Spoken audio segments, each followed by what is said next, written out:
আসসালামু আলাইকুম। মিশরের শার্ম আল শেখে স্বাক্ষরিত চুক্তিকে যখন গাজা ইসরায়েলের যুদ্ধ বন্ধের সম্ভাব্য ঐতিহাসিক অগ্রগতি হিসেবে স্বাগত জানানো হয়েছিল, তখন অনেকেই আশা করেছিলেন যে দীর্ঘ সংঘাতের অবসানের পথ খুলে যাবে। সেই চুক্তির প্রায় 10 মাস পর অবশেষে বোর্ড অব পিস যুক্তরাষ্ট্রের প্রেসিডেন্ট ডোনাল্ড ট্রাম্পের ঘোষিত 20 দফার শান্তি পরিকল্পনা বাস্তবায়নের একটি বিস্তারিত রোডম্যাপ প্রকাশ করেছে।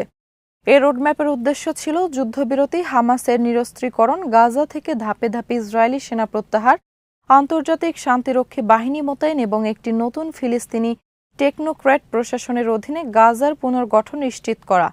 আরও বিস্তারিত থাকছে ওয়াহিদ ফারুকীর প্রতিবেদনে।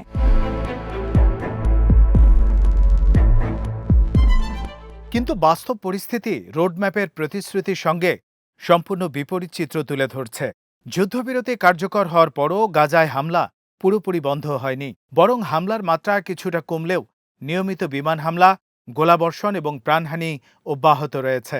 বিভিন্ন প্রতিবেদনে বলা হয়েছে, যুদ্ধবিরতি কার্যকর হওয়ার পর থেকে 1000-এরও বেশি ফিলিস্তিনি নিহত হয়েছেন। একই সঙ্গে ইসরায়েলের ইয়েলো লাইন আরও পশ্চিমে ঠেলে দিয়ে গাজার প্রায় 70% এলাকা কার্যত সামরিক নিয়ন্ত্রণে নিয়ে এসেছে। ফলে 2 মিলিয়নেরও বেশি মানুষ ক্রমেই ছোট হয়ে আসা ভূখণ্ডে সীমাবদ্ধ জীবনযাপন করতে বাধ্য হচ্ছেন।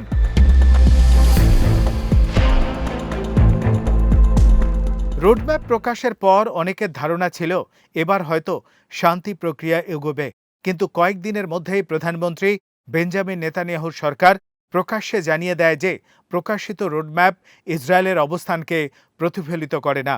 নেতানিয়াহুর মুখপাত্র ঘোষণা করেন, হামাস সম্পূর্ণ নিরস্ত্র না হওয়া পর্যন্ত গাজা থেকে ইসরায়েলি সেনা প্রত্যাহার করা হবে না। অথচ রোডম্যাপে স্পষ্ট করে বলা হয়েছে, সেনা প্রত্যাহার ও নিরস্ত্রীকরণ সমান্তরালভাবে ধাপে ধাপে সম্পন্ন হবে।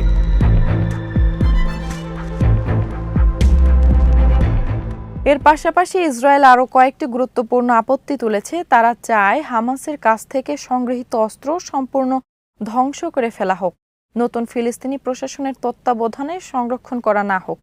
একই সঙ্গে কাতার ও তুরস্ককে শান্তি পরিকল্পনার গ্যারান্টর রাষ্ট্র হিসেবে কোনো যাচাই বাছাই বা তদারকির ভূমিকা দেওয়ারও বিরোধিতা করছে তেল আবিব। এছাড়া আন্তর্জাতিক স্থিতিশীলতা বাহিনী যে এলাকায় দায়িত্ব পালন করবে সেখানেও প্রয়োজনে ইসরায়েল যেন সামরিক অভিযান চালাতে পারে, এমন স্বাধীনতাও তারা বজায় রাখতে চাইছে। সমালোচকদের মতে এসব নতুন শর্ত মূল চুক্তির কাঠামোকেই পরিবর্তন করে দিচ্ছে।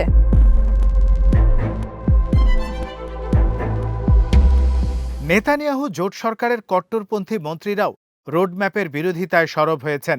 অর্থমন্ত্রী বেজালেল স্মৌটিস এবং বসতি বিষয়ক মন্ত্রী ওরিত স্ট্রুক প্রকাশ্যে দাবি করেছেন, গাজায় বহুজাতিক বাহিনী মোতায়েন বন্ধ করতে হবে এবং রোডম্যাপ প্রত্যাখ্যানের জন্য মন্ত্রিসভায় ভোট অনুষ্ঠিত হওয়া উচিত। তাদের প্রধান আপত্তি, প্রকাশিত নথিতে ভবিষ্যতে একটি স্বাধীন ফিলিস্তিনি রাষ্ট্র প্রতিষ্ঠাকে কূটনৈতিক লক্ষ্য হিসেবে উল্লেখ করা হয়েছে। তাদের ভাষায় এটি ইসরায়েলের নিরাপত্তার জন্য অস্তিত্বগত হুমকি।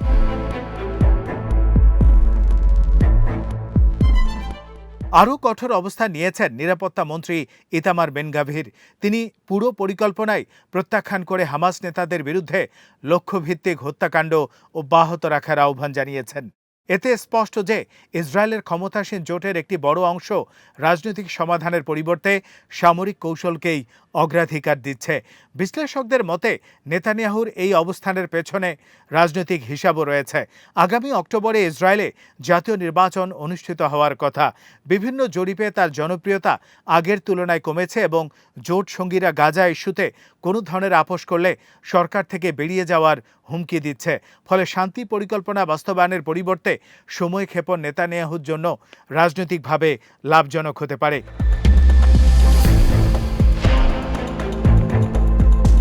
এই পরিস্থিতিতে যুক্তরাষ্ট্রের ভূমিকাও প্রশ্নের মুখে পড়েছে।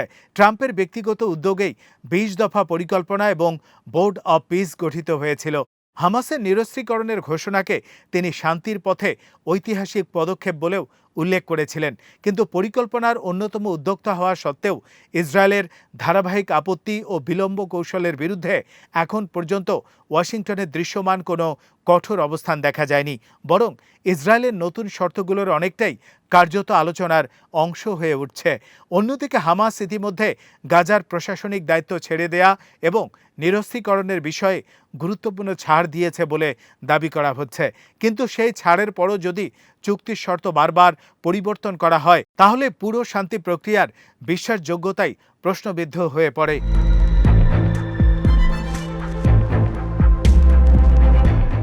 সব মিলিয়ে শার্ম আল শেখ চুক্তি এবং পরবর্তী রোডম্যাপ কাগজে কলমে শান্তির একটি সুস্পষ্ট কাঠামো তৈরি করলেও বাস্তবায়নের পথে সবচেয়ে বড় বাধা হয়ে দাঁড়িয়েছে রাজনৈতিক অনাস্থা, নতুন নতুন শর্ত আর পারস্পরিক অবিশ্বাস।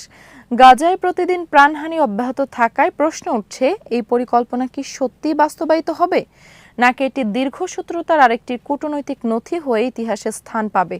এর উত্তর অনেকটাই নির্ভর করবে যুক্তরাষ্ট্র কতটা দৃঢ়ভাবে নিজস্ব পরিকল্পনা বাস্তবায়নে ভূমিকা রাখতে পারে এবং ইসরায়েলকে পূর্বসম্মত অঙ্গীকার মেনে চলতে কতটা চাপ প্রয়োগ করতে সক্ষম হয় তার উপর। আজ এখানেই শেষ করছি। সমরাস্ত্র, প্রতিরক্ষা ও কূটনীতির নানা তথ্য জানতে চোখ রাখুন বিডি ভিউজ ইনফোটেইনমেন্টে। ভালো লাগলে চ্যানেলটি সাবস্ক্রাইব করুন। আল্লাহ হাফেজ।